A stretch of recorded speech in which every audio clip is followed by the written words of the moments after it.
Hello, I am Dr. Kathleen Hall, and this is the way I see it. Today I'd like to talk about weathering the seasons of your soul.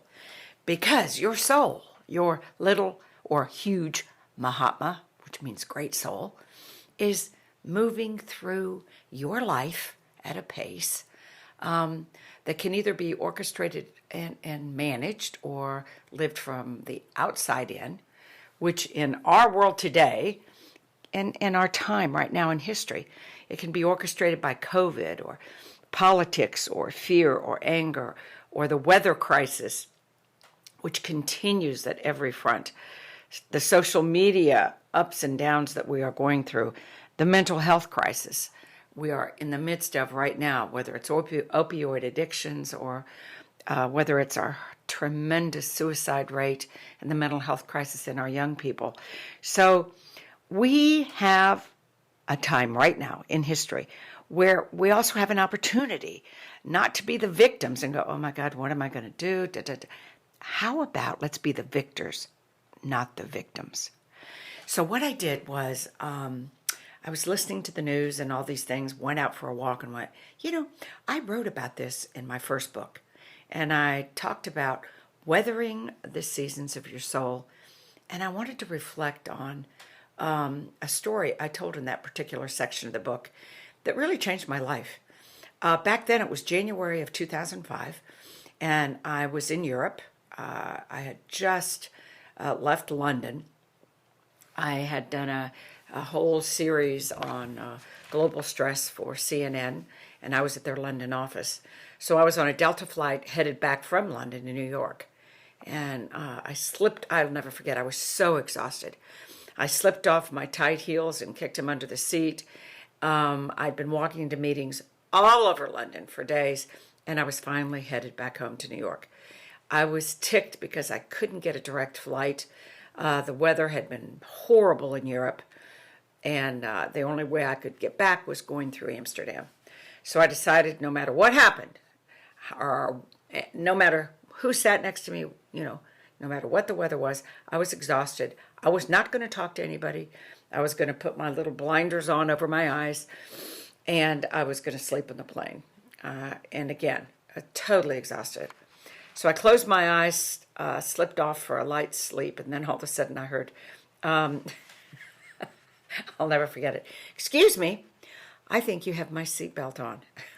I was so frustrated because I had just dozed off and fallen asleep, and I remembered opening my eyes, and I was so humiliated that I was so tired when I got on there. I had taken the guys next to me seatbelt and put it on myself. So I'd strapped myself into two seats. But anyway, I undid my seatbelt and grabbed the one that the very nice man next to me had handed me. I was embarrassed, and I apologized. And I quickly closed the seatbelt and then closed my eyes, and I began to doze off again. And all of a sudden I remembered, oh my God, the guy sitting next to me had a bold orange saffron robe on. Oh my God.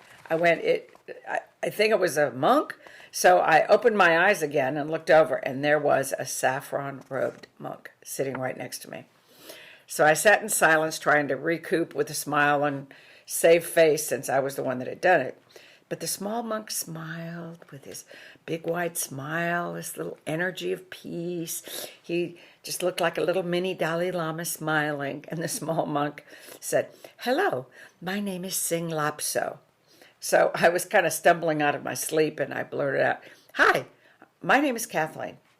And I have to admit, I did notice your saffron robe when I was going through the airport. And here you are again." And I said, "Are you a Buddhist monk?" And he said, "Yes, I live in the Buddhist monastery in Sri Lanka." So I said, "So what were you doing in London?" He said, "I was invited by Oxford to attend a meeting on long-term effects of the tsunami." And I don't know if any of you remember the history of that massive tsunami that was horrendous during that time in our history. And I went, oh my gosh, it must have been devastating for your monastery and your people in Sri Lanka. And I said, I understand that there were at least minimally 30,000 dead, 5,000 missing, 20,000 injured on that small, tiny island. So I was being very compassionate and said, your people must have been devastated. are you guys providing counseling or mental health? Or, I mean, how do you pick up a whole country that has been so devastated and traumatized for a long time now? And how do you come back from such huge devastation? And so this tiny little guy who was so sweet, he smiled widely. I'll never forget this. And he said, I work at a monastery. I live in a monastery with a bunch of monks, and we take care of 100 orphans in our little monastery. It's an orphanage. Half of our children were swept away in front of us. I just sat there with tears in my eyes. I'll never forget it. He said, but let me explain our beliefs to you. Our people don't need, psychological counseling. Most of us are Buddhist, and we believe that life is a cycle of impermanence. We're all part of nature, and therefore part of nature's cycle. And nature must continually seek balance. And no matter how it looks in our human eyes, we are part of the natural balance of life. So obviously there was an imbalance on Earth. It created an earthquake, and this created the tsunami. And the tsunami created a necessary natural destruction. But then balance was destroyed, no matter how we buried these bodies, how we had to take care of everything after this tremendous disaster. And he said, we humans are inextricably woven into nature and are part of the process of restoring balance. So we see the tsunami and its effects as a natural cycle or a process of nature. All nature is born, and all nature is subject to death. So in a little while after the tsunami, I looked over the ocean. This is what he was telling me. It was so peaceful. It was so incredibly peaceful, and nature was restored to balance again. I sat there in total, silence, just looking at him, because I couldn't believe the peace I was experiencing in this man after such devastating horror. So now I was wide awake now and sat the entire flight back in silence, absorbing this sweet, tender monk's philosophy. His words kept rolling around in my head. I felt totally confused because humans are helpless in the face of nature and natural disasters. We live in an illusion of control over nature that results in our shock, anger, confusion when we experience a tsunami, a hurricane, a tornado, earthquakes. Right now, what we're experiencing in California on the West Coast, fires, storms, mudslides in the Midwest. The Colorado River is down the most it's ever been. We have no water for farming for all the people that live in the Midwest. This weather crisis, this climate change is affecting all of us. And most of us view these events as, lots of us, unfair, tragic. Is this some kind of evil? But this little monk in his little saffron robe experiences natural disasters as purely divine. Divine intelligence of nature constantly returning itself to balance. And he finds this amazing comfort because he doesn't feel separate from nature. He experiences every event in his life as a season of the soul. And we also have seasons of our own life. But you know what? In our Western culture, we have such an interesting and conflicted relationship with nature. We live as if we're separate from nature. Sometimes it's as if we're afraid of nature because it's the one thing we know we can never control. We have a weather channel on TV that many people stay glued to now. We have our app, turn it on all the time. The weather is one of the main, if not the main component of every newscast. We ominously and anxiously look for the weather forecast, waiting to see what Mother Nature deals us. It's so interesting. And our cultures, other cultures know that we're one with nature. I don't know what happened to us. Why we put man, humankind, humans, why we put ourselves in feeling that we are the dominating factor. This egotistical, terrifying way that we have displaced ourselves in the divinity of everything. The Native Americans, the Asians, the Indians, the Africans all believe our body systems are directly connected to the seasons of nature. And the daily weather is part of our being as humans. These cultures have great respect for nature and the power she exerts within our bodies and everything around us. Every one of these cultures know that when we destroy our natural environment, we destroy our inner bodies. Our planet is the macro system of nature, and our bodies reflect the micro system of exactly the same processes, elements, and chemicals. We are wonderfully and inextricably woven together. Our bodies occupy a tiny, short cycle of life within the greater dynamic cycle of life of the planets, solar system, and beyond. Our diseases, physically, emotionally, spiritually, come from separating ourselves from the natural rhythms of life. If we're one with nature, why do we think we can create lives that move faster than the natural cycle of life? When we attempt to orchestrate time according to our needs and desires, we disconnect from natural systems. My husband and I have even noticed in the evening news, on the morning shows, have you noticed how fast everyone's talking? I mean, the reporters talk and we just sit there and go, this is terrifying. Do none of the national broadcast systems realize how fast all their reporters and these people are talking? It's creepy to me. It's really creepy. After living at our farm of Oak Haven for over 30 years, I have acquired great respect for, and dread of too, great respect and dread of the sudden shock of a violent thunderstorm as it rips through our farm on a blistering, sultry summer afternoon. Rooted deep in the earth, the strong trunks of these vulnerable trees hold steady while their branches express flexibility, yielding with great humility to the wind and the rain. The utter chaos Mother Nature imposes during these storms can appear as destruction and violence on the exterior. However, the experience eventually brings pruning and rebalance. The trees in these storms have taught me much about our human soul. It is not if suffering, our losses, disappointments, and diseases come into our lives. It's when they show up. I found that like the trees in our ranch, we all have the capacity to weather the storms of life when we're deeply rooted and can emerge transformed. The crucial element for us is to remember not to fear the magnitude of whatever we're going through, but to trust that we have cultivated the roots that can anchor and sustain us in the face of these events, so that you don't become the victim.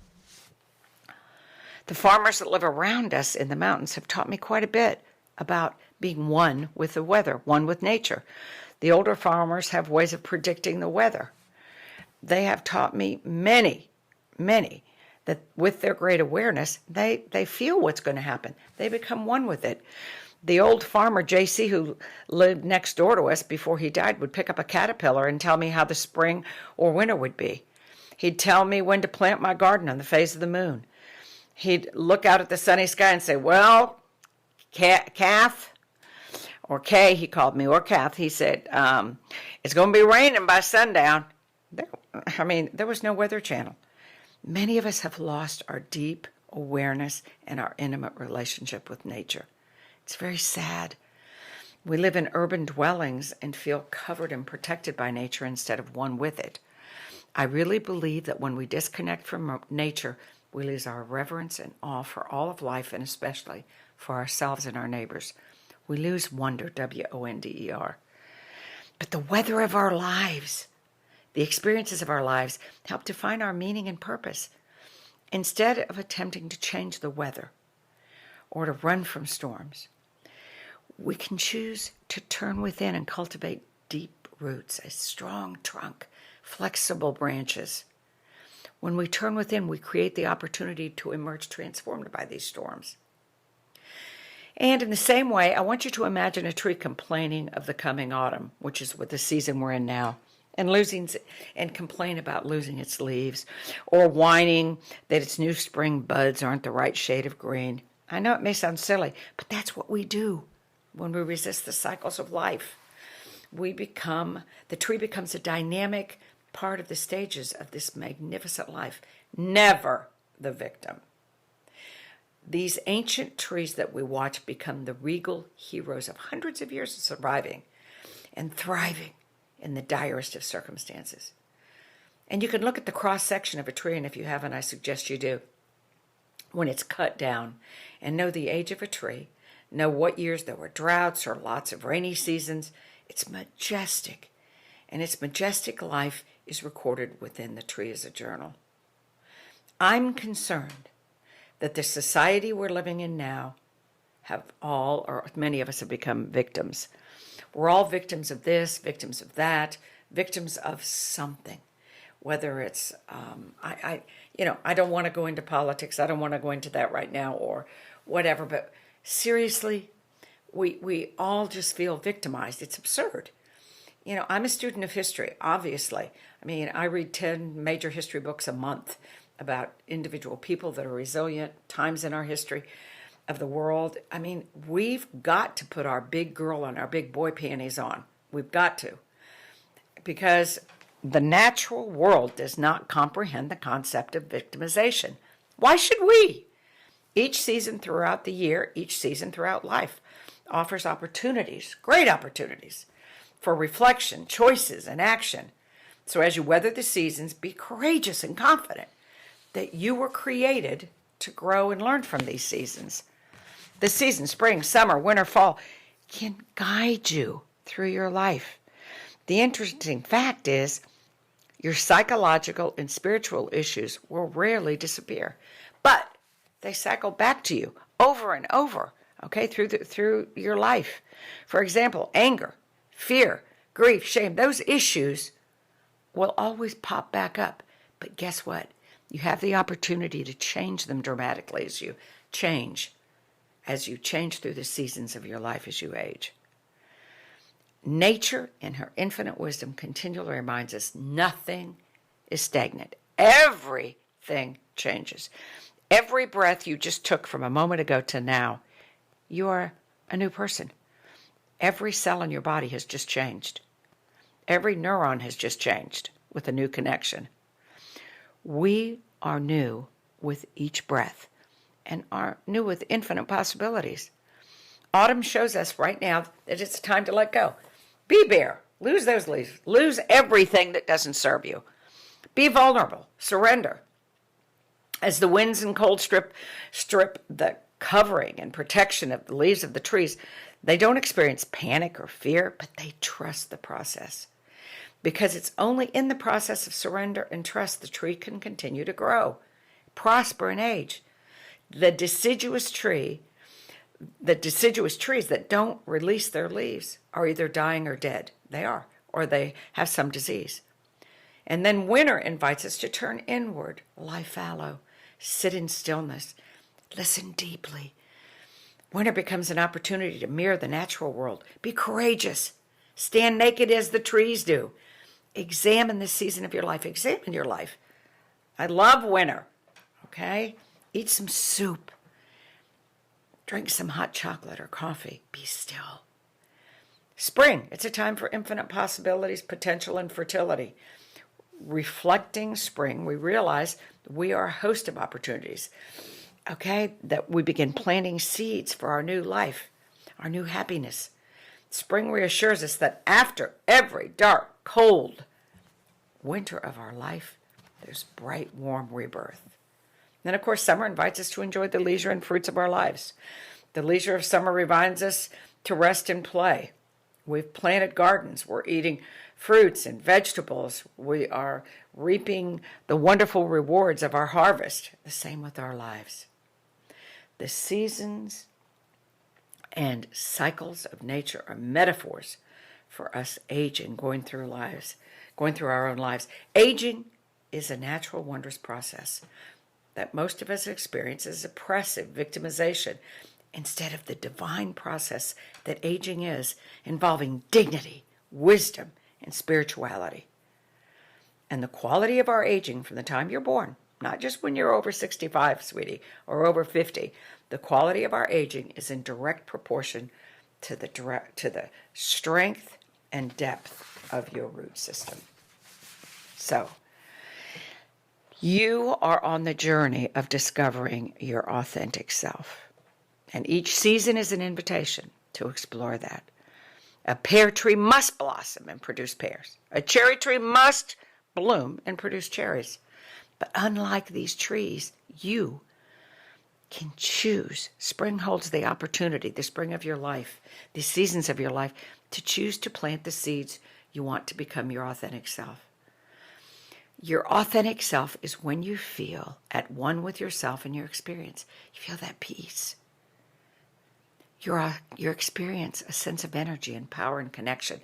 The ancients used to call this the place of knowing. You know. You're aware. You're fully present.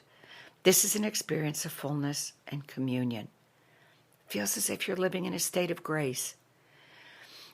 It is your original self. Before you were influenced by the effects of your family, society, school, now with social media and other experiences, they have begun to shape your life away from your authentic self. Now, most of us have experienced fleeting moments of our authentic self. And for you, it may be when you passionately got lost in reading a book, a character you were reading about, or a story, having no sense of time and place because the story was so real. Maybe you were playing the piano while your fingers were playing a score and your body and soul were one with the music. Or were you writing an essay with your heart and you noticed your fingers trembling as you became each word? Close your eyes. Just close your eyes for a moment. Take a deep breath. And journey back to your childhood, to a smell, a taste, a sound, something you saw. Remember a time or a place where you felt a communion, a connection. You were there. You knew you were you. Do you remember experience confidence in the peace and the power of that? If you recognize that place of bliss, you were at home. That was your purpose. It's who you be. When people ask me what I do for a living, and I say, Dr. Hall, what do you, you're a stress doctor, you do mindful living, you do this, do that. What do you do? I mean, who are you? And I smile. I always do this, and I go, I'm really a midwife. And my job, what I do, is to help people remember their original song.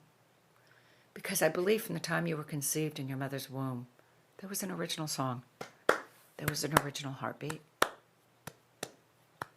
There was an original song that you were to sing.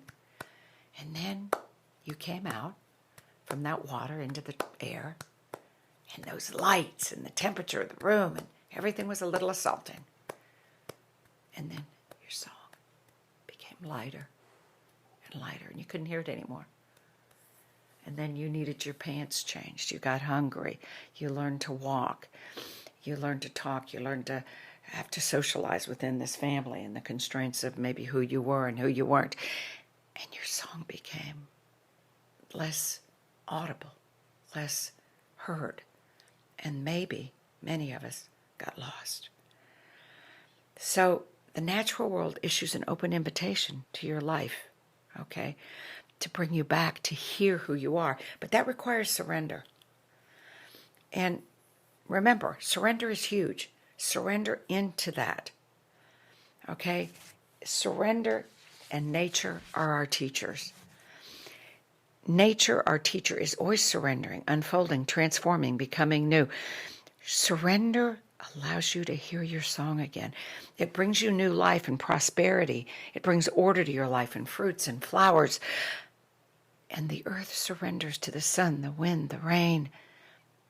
And maybe it's time for you to surrender to who you really are, to listen, because your song wants to be heard. To weather the seasons of your life and experience true happiness, the tool of surrender is essential. Nature teaches us that anything too brittle and too non-flexible not only breaks, it dies. Everything in nature ebbs and flows, grows. I mean, it ebbs and flows. The experience of time is expansion and contraction. Look at physics. It's all about expansion and contraction, the beauty of it, the dynamics of it. Surrender is an act of courage. It's an act of trust and power. Surrender is your sure path to your intentional life, your authentic life of true happiness. We live in a culture that places a high value on individual accomplishment. We are inundated from the day we're born with the ideal of achievement and success, being taught to compete our entire lives in sports, in school, in business, and especially maybe in beauty. Now, we learn early in life that there are winners and losers, and the word surrender is traditionally associated with losers. So I know, believe me, I was raised in a competitive, sports-driven business family. Surrender was a dirty word. My father, brother, grandfathers were all in the military. Surrender meant, loss, losing, failing, conquering. Surrender conjured up for me images of defeat. But surrender, as I learned in the study of theology, spirituality, is the power. Every great leader, be it Jesus, Gandhi, whether it was Martin Luther King, through Hindu theology, every single one of them, surrender was the greatest moment in the holy people that have led our world. So it is huge. Our well-designed lives may be wrought with sadness, depression, apathy, and turmoil. You may feel overwhelmed. And the more plans you make, the more complicated your life can become. But the more surrender that you experience, it becomes a healing balm. They are the breadcrumbs, the way to lead you back to your original song. Surrender's the perfect tool to discover your life's purpose. So when you embrace surrender, you release your ego and your attachment to the life. As your life right now is the way you've constructed it. Surrender restores you to the power of your source. Surrender restores your balance. So, you innately know about cycles and flows and the balances of life. You're fluid, flowing, surrendering, tied to the cycles of nature. And just as the seasons, the moon, the tides, all of that are the vast rhythms of your life. You innately know that there is a magnificent rhythm, and we are called to that rhythm when we're not in balance. We have these amazing inner detectors, kind of like our own GPS system inside of us that go off like alarms screaming, red alert, out of balance. But often, to survive in our hectic lives, we've learned to turn off a deaf ear to our inner alarms. Sometimes we unplug, take the battery out of our inner alarms.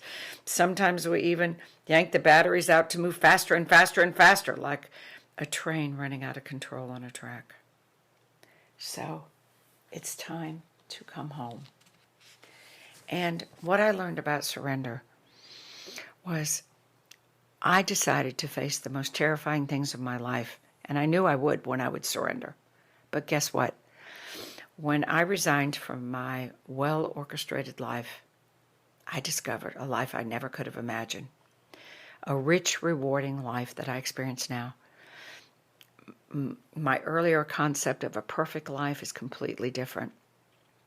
When you surrender, you begin an adventure of discovering who you are and the purpose of your life. A new sense of freedom and power and love. All kinds of things, magical things will happen. So, there are gifts in every season, so we've talked about that. But here's some certain practices that science has demonstrated create health, longevity, and happiness. Okay, we talked about you being rooted through these seasons. Okay, the falls, the winters, spring, and summers of your life. So here are a few that I know time and tested and science is showing us.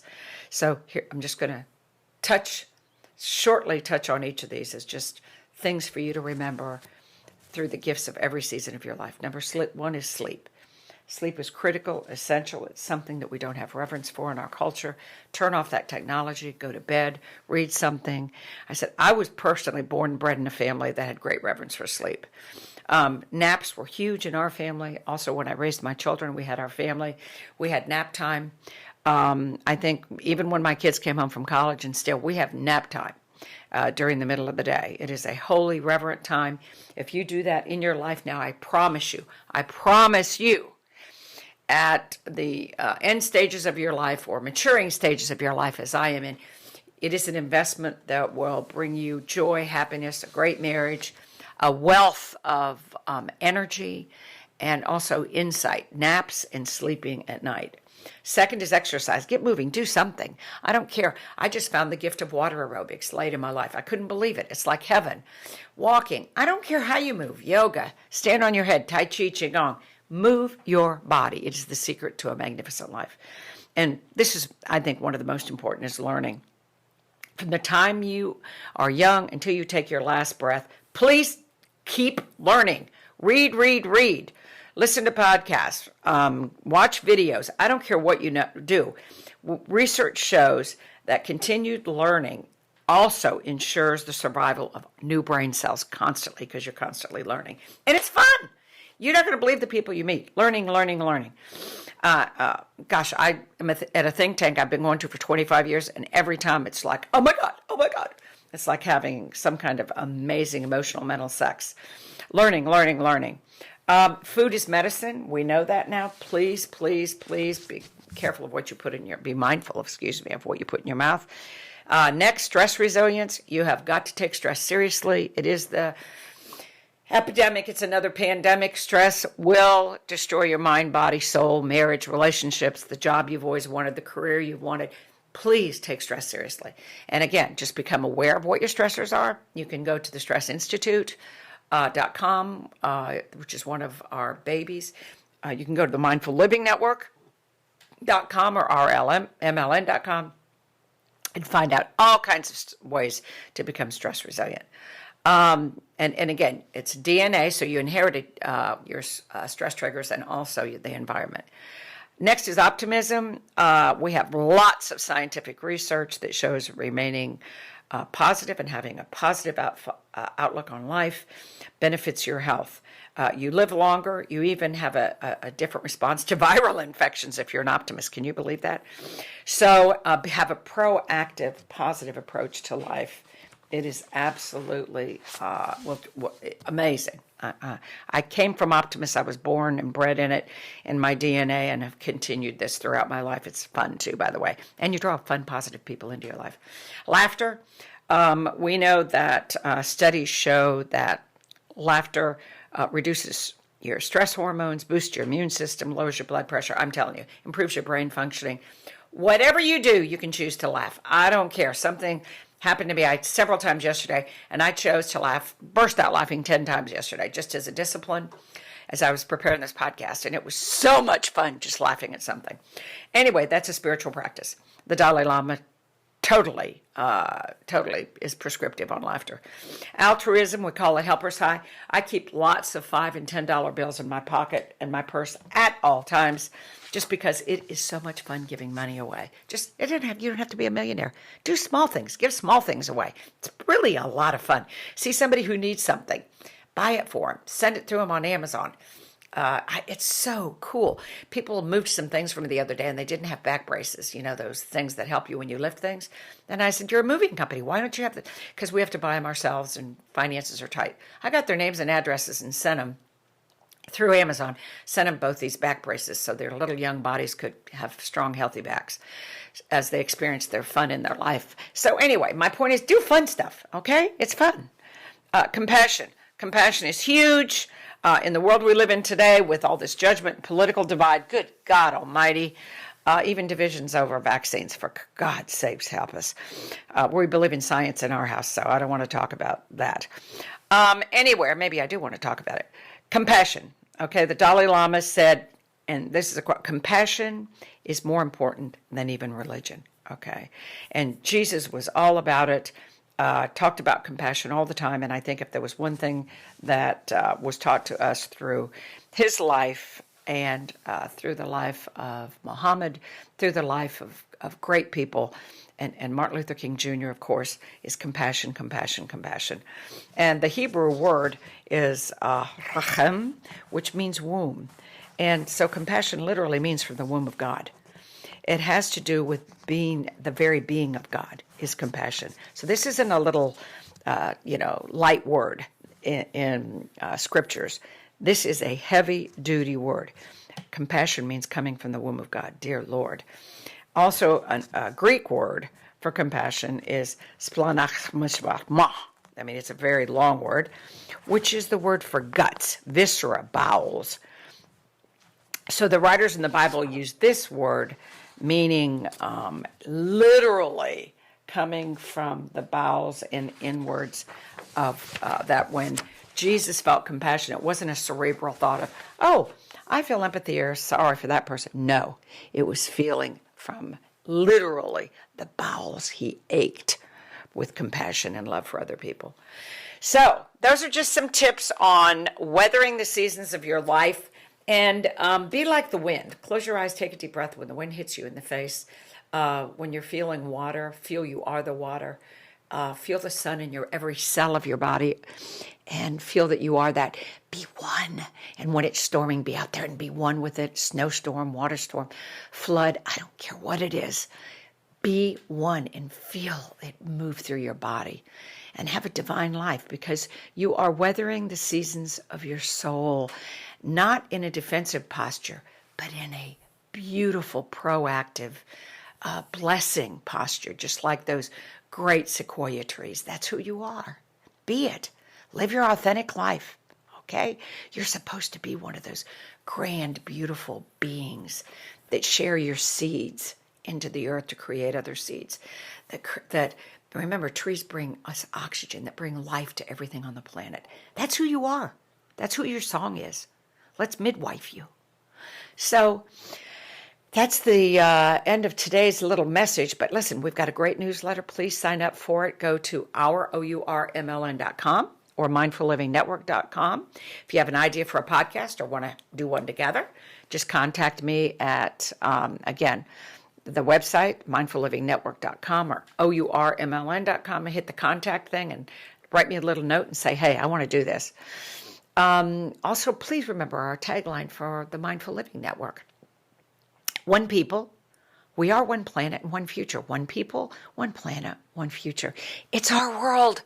Let's hold our hearts and hands and together and heal ourselves and our world. We can do it, okay? Through those things we just talked about. Optimism, compassion, please. Please share us and what we're doing with your family, your friends, your community. Let's do this together. Also, go to our meditation room. It's The Meditation Room. You can go through it either through our website or you can go to YouTube, and it's called The Meditation Room. Get our Mindful Living Network app. It's fabulous. It's got stress tips. It's got the meditation room on it. It's got podcasts. It's got everything on it. It's very cool. Get our app. That's cool. And maybe follow us on Twitter or Facebook or Instagram. We want to, literally, I know it may sound blah, blah, whatever. We want to help heal the world, save the world. This is the way we're going to do it, through the Mindful Living Network. Thanks for today. Know that I love you, whomever you are, wherever you are. And this is the way I see it, and I am Dr. Kathleen Hall.